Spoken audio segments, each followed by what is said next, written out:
Good morning students. कक्षा 11th general Hindi के पाठ 1 जो कि वितान से लिया गया है। पाठ 1 भारतीय गायकों में बेजोड़ लता मंगेशकर। इसके राइटर, इनके लेखक हैं कुमार गंधर्व। आपका जन्म 1924 ईस्वी में कर्नाटक के बेलगांव जिले में हुआ था। आपका मूल नाम शिवपुत्र साड़ीदार मेया कामकली है। आपकी मृत्यु 1992 में हुई। आपको कालिदास सम्मान और पद्म विभूषण सम्मान प्राप्त हुआ। आपने कबीर के दोहों का गायन किया तथा 10 वर्ष की आयु से ही आप लेखन कार्य में लगे हुए।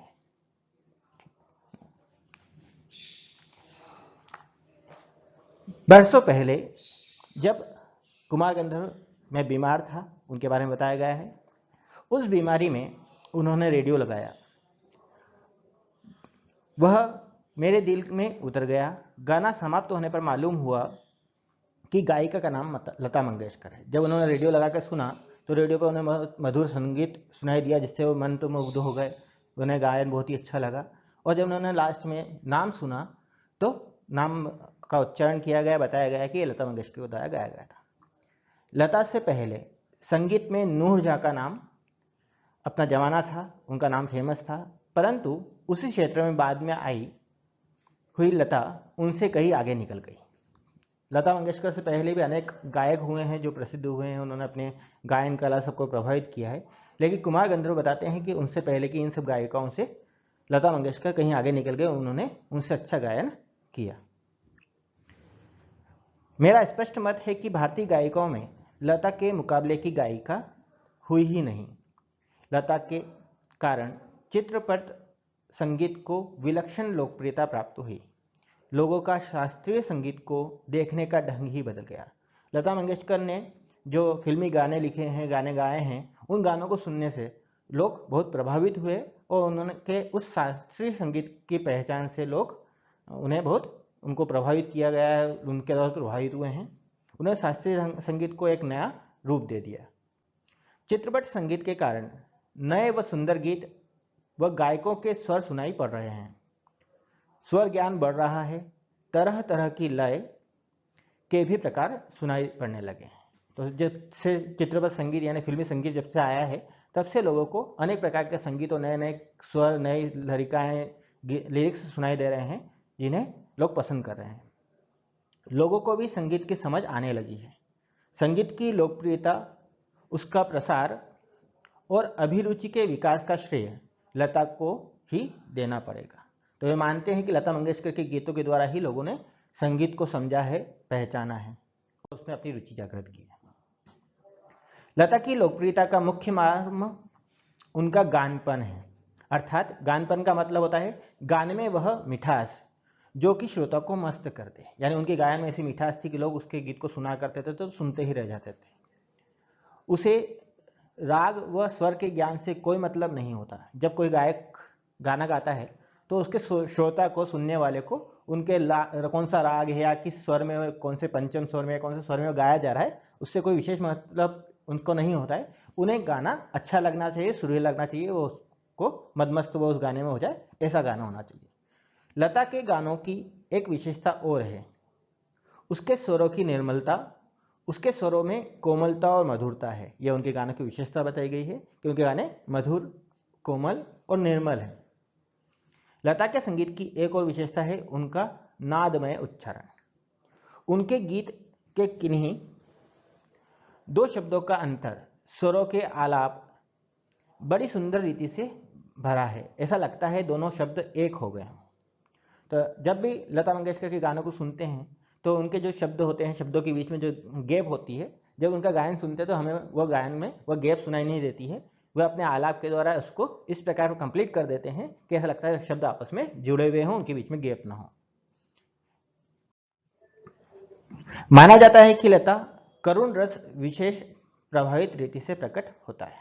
ऐसा भी माना जाता है कि उन्होंने करुण रस या दुख के भाव को भी अच्छी तरह प्रकट किया है, अपने गानों में प्रस्तुत किया है। लेकिन मेरा मानना है, उनकी बात है, लेखक कहते हैं कि मुझे ऐसा लगता है, यह बात उन्हें जमती नहीं है, अच्छी नहीं लगती। वे मानते हैं लता के करुण रस के साथ उतना न्याय नहीं किया है, इसके बजाय मुग्ध श्रृंगार करने वाले अधिक गीत गाए हैं। यानी उन्हें श्रृंगार के गीत अधिक गाए हैं, बाकायदा दुख या करुण रस को या विरह के रस को प्रकट करने वाले।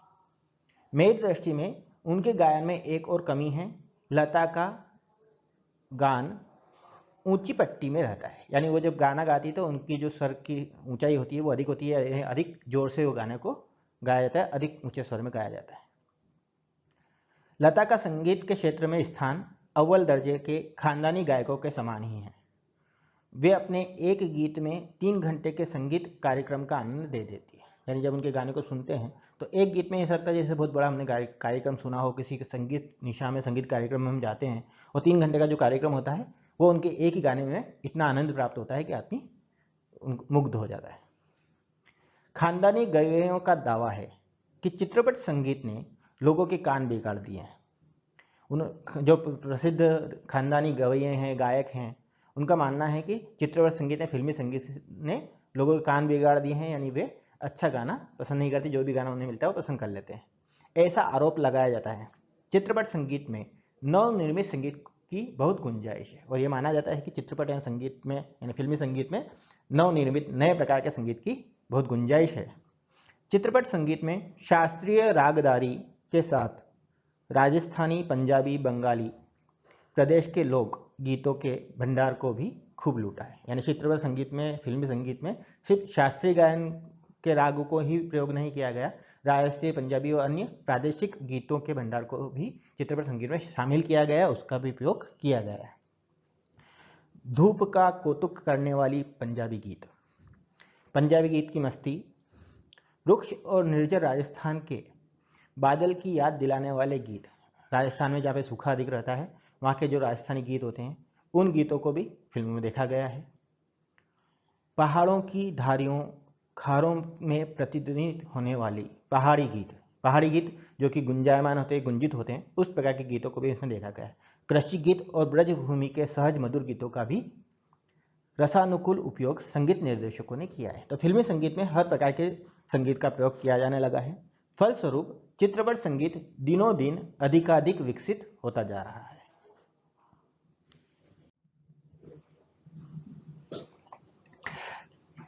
ऐसे इस चित्रपट संगीत क्षेत्र की लता बेताज साम्राज्ञी है। अन्य गायक गायिकाओं में भी लता की लोकप्रियता अधिक है। ज़्यादा क्या कहूँ, उनके गाने भारत के कोने कोने में पहुँच गए। साथ ही प्रदेश में भी उनका गाना सुनकर लोग पागल हो उठे।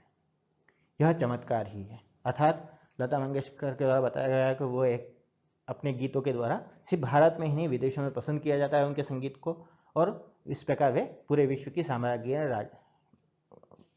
बन गई है। ऐसा कलाकार शताब्दियों में शायद एक ही बार पैदा होता है। कितना बड़ा है हमारा भाग्य, हम कितने भाग्यशाली हैं कि लता मंगेशकर सही के गीतकार, किशोरदा आदि हमारे यहाँ पर हुए हैं, जिनके गानों को सिर्फ भारत में ही, विदेशों में भी पसंद किया जाता है। प्रस्तुत पाठ में कुमार गंधर्व किस प्रकार लता मंगेशकर के गाए गए गीतों से प्रभावित थे, इसका वर्णन किया गया है। मैं आशा करता हूँ कि यह चैप्टर आपको समझ में आ गया होगा। धन्यवाद।